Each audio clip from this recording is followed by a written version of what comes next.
Imagine walking into an office where your boss doesn't just allow you to take a proper lunch break, they actively encourage it. Where holidays aren't some mythical luxury whispered about in legend, but a fully paid, legally protected right.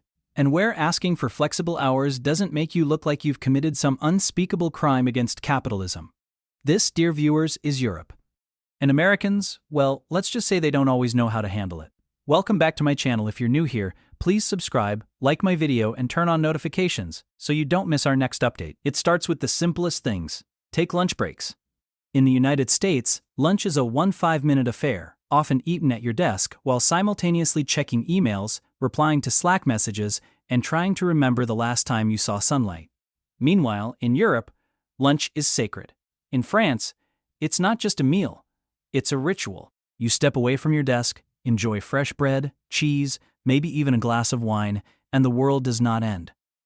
Americans see this and their first reaction is panic. Not just how do they afford that, but are they working at all? Then there's the concept of vacation days. American workers average about 10 paid days a year.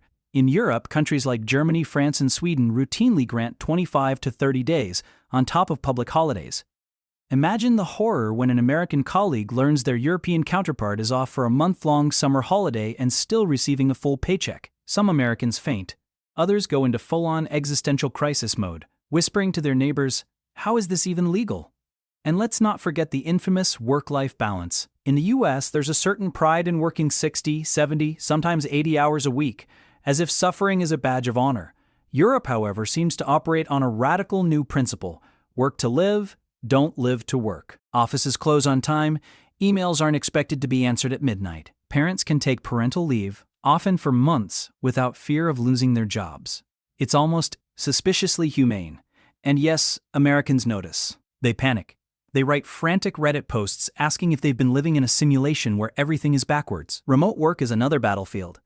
Europeans have embraced flexible schedules with a fervor that borders on revolutionary. Working from home, adjusting hours for family or personal time, it's normal. In the US, while the concept exists, it's often met with suspicion. Are you actually working from your kitchen table? Colleagues ask, as if productivity can only exist in the fluorescent haze of an office cubicle. The cultural clash here is palpable. But it's not just practicalities, it's philosophy. In Europe, employees are treated like humans first, workers second. Companies see it as an investment. Happy workers are productive workers. In the US, the mindset can be slightly different. There's a constant pressure to hustle, to grind, to prove that you are earned every paycheck through sweat and anxiety. Americans encountering European workplaces sometimes react with awe, sometimes with disbelief, and sometimes with a quiet, panicked envy that is borderline Shakespearean in its tragedy. And the stories abound. There's the American engineer who, upon visiting Sweden, was told she could leave work at 3 p.m. to meet her friends for fika, a coffee break tradition that is practically sacred. She reportedly sat frozen at her desk for 15 minutes, waiting for a manager to yell at her. It never happened. Another American consultant, stationed in France, took a 2-week summer holiday and returned to work to find the office exactly the same. No emails piled up, no productivity collapsed, no catastrophe, just work continuing calmly and efficiently, in her absence. Panic ensued later, in the form of a long voicemail to her mother. "I think I might be in heaven," or "this is a trap." The irony, of course, is that European companies don't see this as they're simply following rules, norms, and laws designed to protect employees. But Americans, trained from birth to believe that every minute not spent working is a moral failing, can hardly comprehend it. The reaction is equal parts admiration and horror, like watching someone casually juggle fire while on a unicycle. Fascinating, terrifying, and somehow impossible. And yet, beneath the panic and bewilderment, there's a lesson. European work culture demonstrates that productivity doesn't require suffering, that employee rights and happiness are not mutually exclusive with success. Americans observing this may panic initially, but often they also learn. Some adopt vacation days more seriously, some push for flexible hours, and a brave few even start thinking, maybe work-life balance isn't a fairy tale. By the end of it, you realize, the real shock isn't the long holidays, the coffee breaks, or the humane office policies. The shock is the revelation that work doesn't have to feel like a punishment, that your employer can be reasonable, that living a full, balanced life while still contributing meaningfully is normal. So, for those Americans who find themselves trembling at the sight of a German office closing promptly at 5 p.m., or a French colleague sipping wine at lunch without fear, take heart. You're not alone. And for everyone else, sit back, enjoy the show, and maybe, just maybe, consider telling your boss you're taking a proper lunch break tomorrow. You might survive. You might even thrive. And that, dear viewers, is why Europeans are not panicking about their work environments, and why Americans, absolutely, unequivocally, are. So, what happens when Americans, still clutching their anxiety about working hard enough, step into the serene, almost shockingly relaxed world of European offices? The results are spectacular.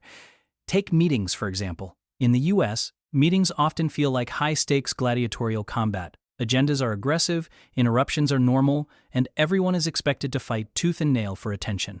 In Europe, meetings start on time, proceed at a reasonable pace, and somehow, miraculously, they end early. Americans, trained to see unfinished work as a personal failure, sit in stunned silence as their French or Dutch colleagues calmly adjourn at 45 minutes instead of an hour. Some Americans actually gasp. Others furiously take notes, thinking they've missed a hidden trap. Then there's email etiquette, a battlefield where panic meets absurdity. In the States, if you don't respond within 5 minutes, your career may as well be over. In Germany, you might draft an email at 10 p.m., only to receive a reply the next morning that is polite, measured, and surprisingly calm. Americans, on the other hand, are often tempted to reply immediately, in the middle of the night, only to realize the recipient won't read it until dawn. Cue existential dread. Was I too eager? Did I overstep? Did I ruin everything?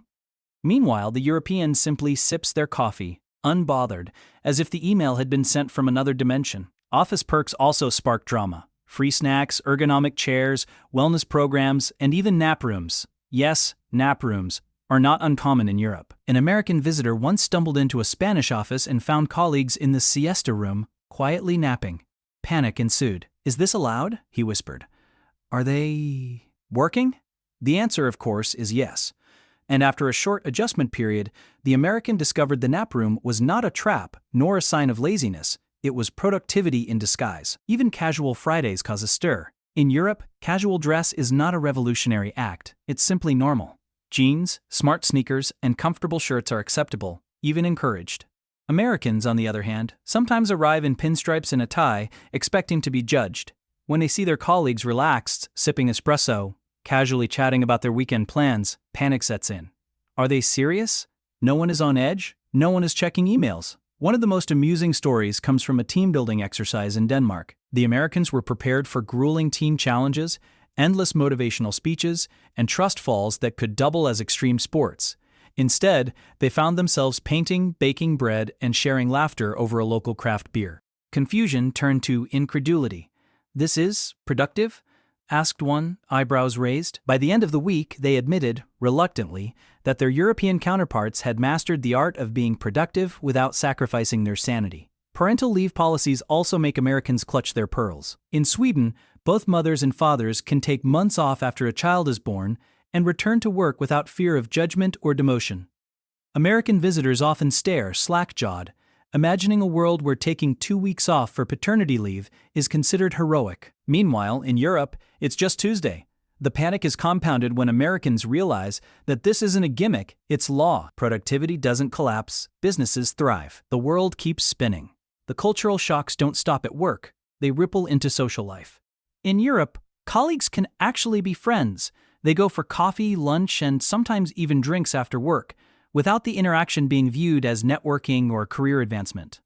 Americans, used to a highly competitive transactional approach to workplace relationships, are both impressed and terrified. Are they really being nice? No ulterior motive?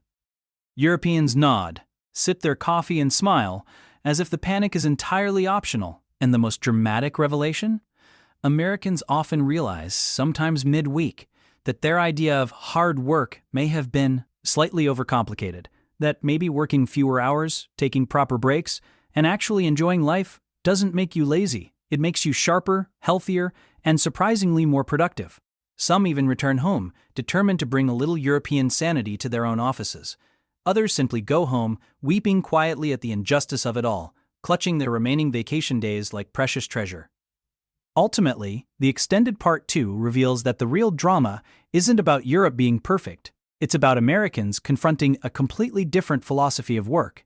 The panic, the awe, the incredulity, it's a cultural collision full of humor, tension, and surprisingly, hope. Because maybe, just maybe, there's a middle ground. A world where Americans can take a proper lunch break without fear, and Europeans can keep their nap rooms without interference. And isn't that worth panicking over just a little?